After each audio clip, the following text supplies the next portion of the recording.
Welcome to Great Ideas Under the Fez. I am your Region 2 Membership Director, and today I am here with Dario Gamboa, Almarica Potentate 2025. Illustrious Dario.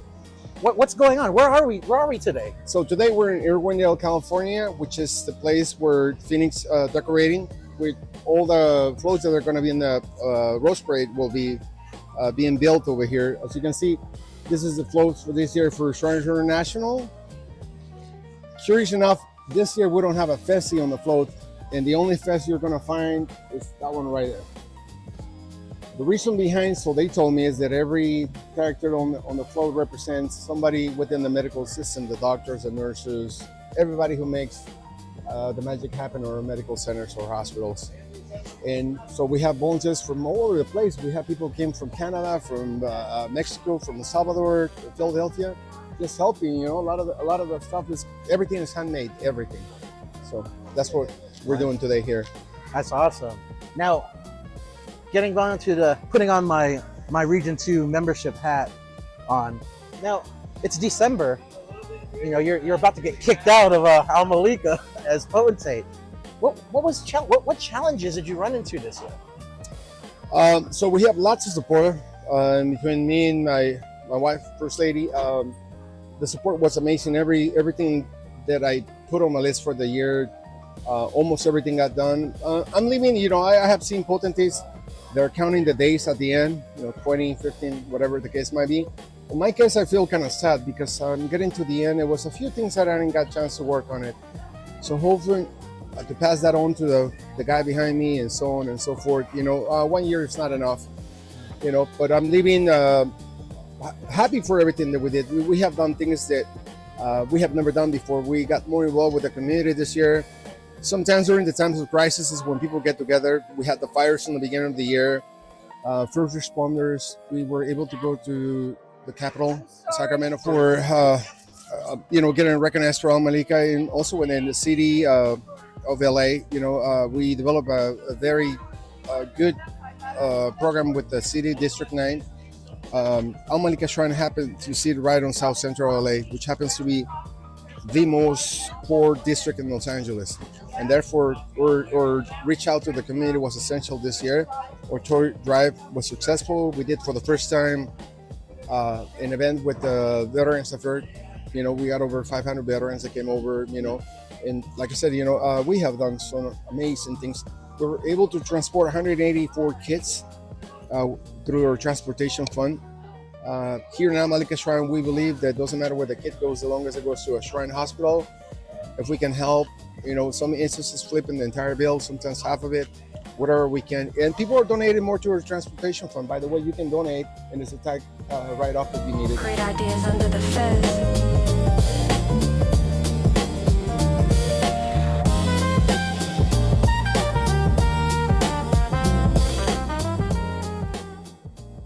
Welcome to Great Ideas Under the Fez. I am here with Almalika's clown. My name is Javier. I'm also known as the Magnificent Wolfie. I'm the founder and the first president of the clown unit. what keeps you motivated to come day in and day out helping out with the shrine? It might sound cheesy, but it's the kids. First time I went to the hospital and I saw the kids there, their faces when I performed, how happy they were to see me performing for them. And it meant something where they don't want to take pictures with Mickey Mouse or Superman and all them. They wanted to take pictures with Almalika Clown and pinning the fez on them, lighting up their day. And it means something. If you guys haven't tried it, I say, nobles, go to the hospitals, take a visit, participate there. It takes it to another level, becoming a Shriner. Do you have any words of wisdom for shrine leadership on how to bring members into the temple? Be active. If we're not active, we're just going to die off like every other group. Be a part of it. Don't be shy. Bring ideas. No idea is a bad idea. It's a new generation, so we could go to different ways. Javier, if there was one event that stands out in your mind that you would expect all nobles to attend, what event is that? I would say decorating the float. Okay. It's one of the best things because we're not out there where everybody's seeing us. It's silent work, but our work is seen by thousands of people on TV and thousands of other people that come to see the work after. And you're able to fellowship, talk to other nobles from all over, share stories, meet great new friends. I would say it's really one of the best things to try out.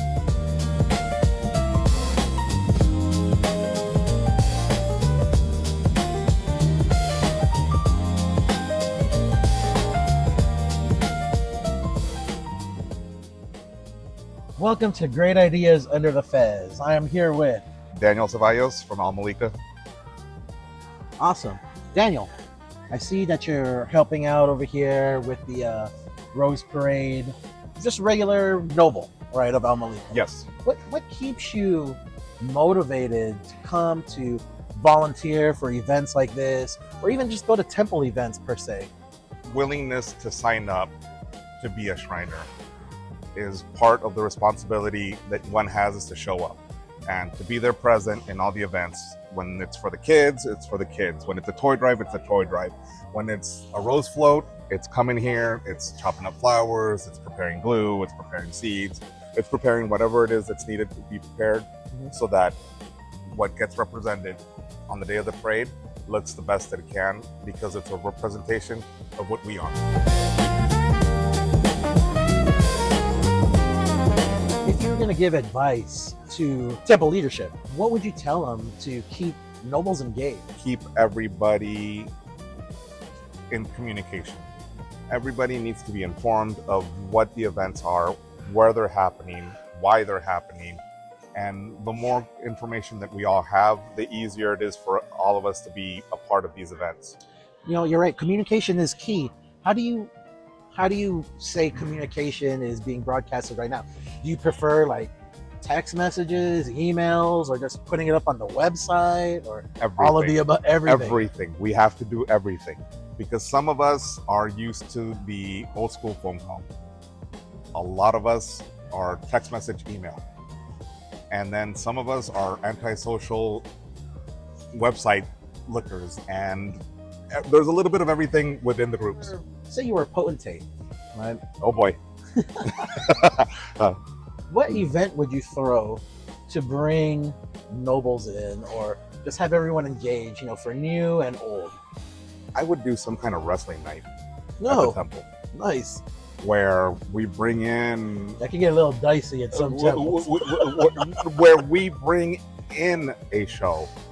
Mexican lucha meets Oh, that would be great. I would come down U.S. for that. wrestling. We bring in the pros to do it. I don't want to be hitting you with a chair. I don't want to be hit by you with a chair. You know, I want to watch it. Let me watch it, or let me hit the clowns with chairs. There we go. We can hit the clown unit. It takes a clown to run the organization. Hence the red nose. Exactly. All right, Steve, you are potentate elect. You are going to be the leader of Almalika in 2026.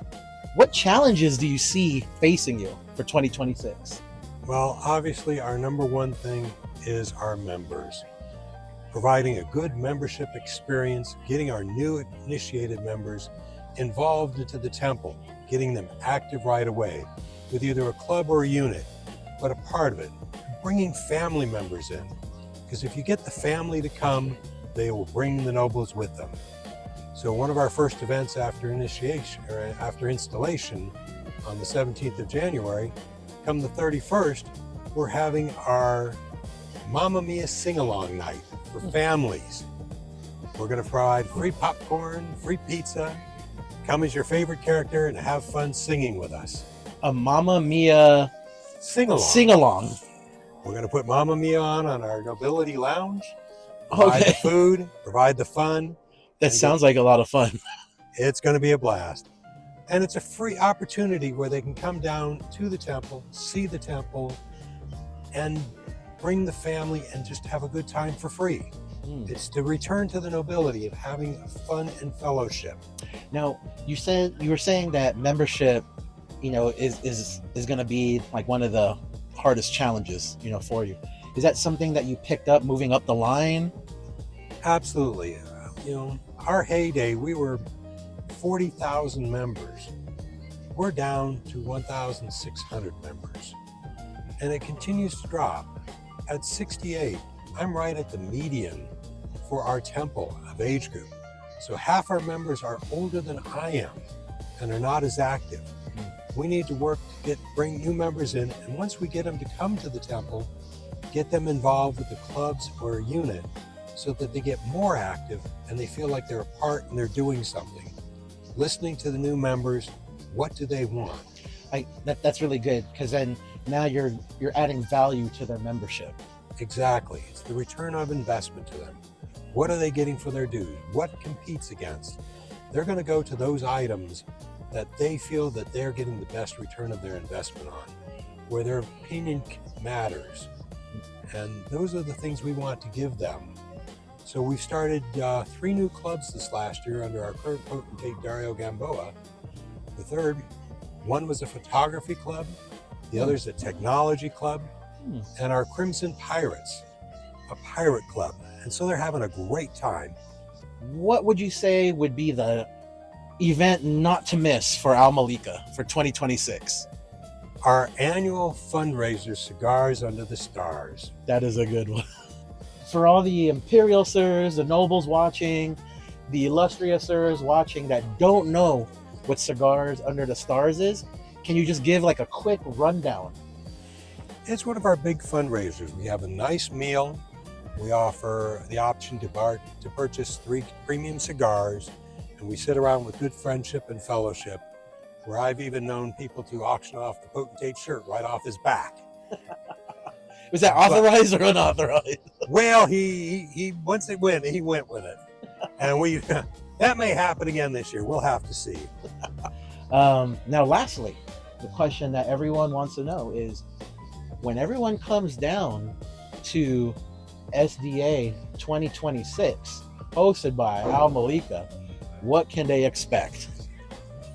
April 9th through the 12th, we'll be headquartered out of Universal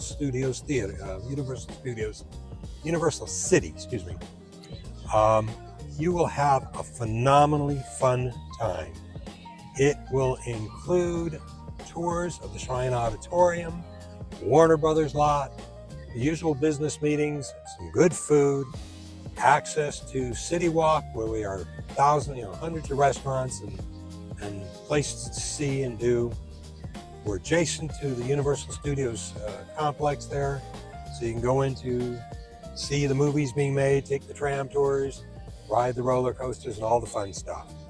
But mostly what you're going to have is a group of friends that are going to get together and have a great time and make memories together. What's one restaurant you would recommend them to go to? You can't recommend just one restaurant. This is the beauty of top 3 and why. This is the beauty of LA. You've got every type of cuisine here. I recommend the taco trucks because you don't get good tacos at the restaurants. You get good tacos at the taco trucks. You get really good tacos at Leo's taco trucks. No, not trying to, sponsor them or anything. I'm not getting paid by them. I just really love their pastor tacos. They've got the trompo outside. They've got the flame. Okay. They got it spinning rolling outside. and then they're just chopping it really, really fine onto the fresh handmade tortilla that they have. And then they give it to you. Tortilla. And it's just like, mwah. If you like Peruvian food, you have to go to Chio's in Van Nuys. Lomo saltado. Lomo saltado, ceviche peruano. Like, I'm Peruvian and I approve. If we're looking at steakhouses, Stephen's Steakhouse in Commerce, good bang for your buck, and you still get the steakhouse feeling. Well, Nobles, you heard it here first. You're coming to LA, contact him. I'm not a foodie, I swear. Don't look at my belly. Hey, thank you.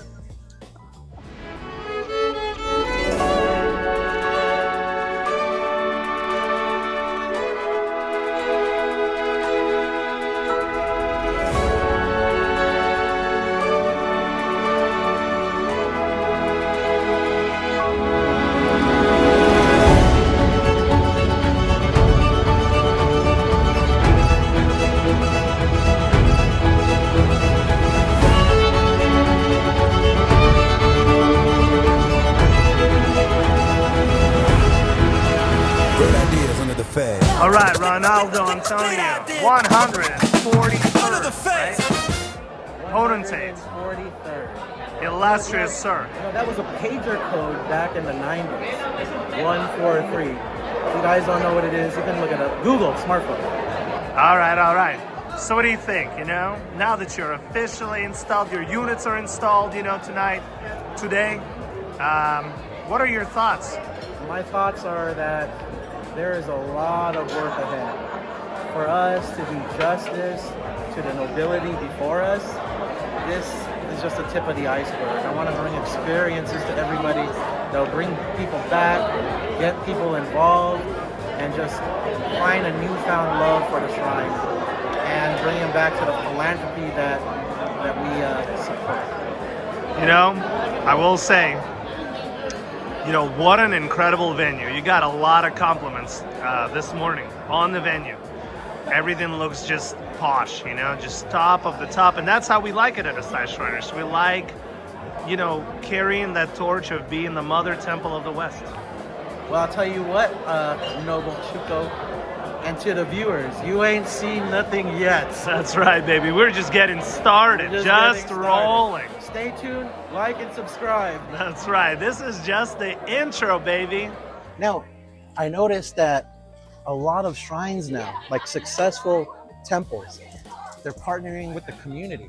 What are the benefits of that? Like the benefits of partnering with other organizations or getting out there in the community? Because that's something I know that we're trying to do up north as well. Well, I think it's essential to get involved with your community. And I give an example. For example, with us, we're right across from USC. You have people that come by every day, right? Hundreds of people don't know what we do, what's going on, other than the concerts that we hold at the venue. So for us, it was essential to bridge that gap with the community, right? So because that right there, we don't have the luxury of having a circus like some Shriners do, some temples. I think the last circus we had was 2012, but nevertheless, this year has been essential on all those things, and we are developing a relationship with the community or local government, just letting them know that we're available for them and whatever they need, we're there. At the end of the day, I feel that even for our members that were neglected for too long, I always had the vision that this is a business. Someone corrected me and told me this was not a business, it was a fraternity. And I explained to him that I meant a business in the sense that my customers are my nobles. If I'm not taking care of them, they're going to go somewhere else. Because trust me, there's plenty of things to do, as you know, other groups, right? So, sometimes I made it a point that this year all the members that came in, they can feel right at home. They can feel that love, so they can stick around and be around for many years to come. And that's great. And that shows with all the volunteers from Al Malika that I've seen coming in and out of this building today. Yes. The other thing too is I love the fact of, coming out and partnering out in the community, because now we're not just the guys with the red hats. They're starting to understand what we do, our philanthropy, all the good work that we do. And that starts a conversation, and that's what we need. Also, as far as like going out there, what we found is now we have conversations with people like, how do I become a Shriner? Right? Correct. Or how can somebody get into the hospital system? Because if we weren't out there in the community, everyone wouldn't know, right? Sure. So kudos to you on doing that, illustrious. Well, I guess it's the participation of everybody. Some people were attribute the fact that we were able to bring in more kids from overseas because the fact that I speak Spanish, but I tell them that that's not really an excuse, because now you got a smartphone, you can translate. I had a case with a mother in Brazil. I don't speak Portuguese. I can probably understand 30-40%, right? And I said, you can just copy paste and have an entire conversation in there, so why not use all the tools that we have to It's a smartphone use? for a reason. Right. What was the most rewarding thing for you during your year? Getting everybody pulling together. So now give an example. We have 1,890 members. And I asked these questions to the guys on the divan, and I said, what do you think is the number of people who are always helping you, right? So they were having a hard time coming up with numbers. And I said, let's go think about an event that was a lot of people. We come out with the number 300. Assuming that everybody came with their significant other, that's 150 people. those 150 people today are the core that they're moving everything. Some of the members age out, you know, we got members who are 80, 90 years old. That 40 years ago, they were hands-on. Those guys were making things happen, you know. Yeah, are getting old and all this stuff. We're not replacing members enough, right? So we got to start somewhere. I think that we were able to change that set line now with everybody there on board, and I hope that they keep going with this for many, many years. That's going to be the only key of success for us or any other temple, right? Yeah. No. You want members to come active. You just don't want a member that is going to become a Shriner, pay their dues, and never see them again. Engagement. Engage. And I always tell people, treat them nice, make them feel right at home. That's key also, you know. Don't rush them into getting into a club or unit. Even that space, we created a space for members who are not in a club or unit. So it's like a lounge. So you can come over there, be with your friends, meet more people, whatever, without having the pressure right away joining a club or unit, you know. Just hang out, take Yes. everything at your own pace. Absolutely. Hey, awesome. Now, if you can give, what is the best advice that you can give to someone who wants or who is becoming potentate, or up and coming Divan members? What's the best advice that you can give? Well, number one will be take care of your nobility, because without nobles, you don't have a temple. A lot of times I see the tendency of people putting too much effort into the medical system, and I tell them it has to be a balance. Because remember, we started as a social club, back in the day. We didn't start the first hospital until 1922 because polio was a big problem and created the first hospital, right? So it's nice that we have a social club with a philanthropy, right? So I think the longer we keep that balance, we're going to be okay. If you keep too much to one, not the other, I think that's when it becomes an issue. Got to find that perfect balance. Sure. Totally agree. Yeah. Now, the one question that everyone wants to ask for you. I didn't do it. We heard you're a famous dancer. What's your best dance move? I don't really have one, but I guess it will be Tris. No, I'm just kidding. Yeah, do something. We can put music over that. Well, illustrious sir, appreciate your time. And Thanks so next much. time, we'll see you on Great Ideas Under the Fez. And pretty soon we're going to have our own podcast for Amalika Shrine with having people just come over and talk about different topics. So make sure you follow us. Click like and subscribe.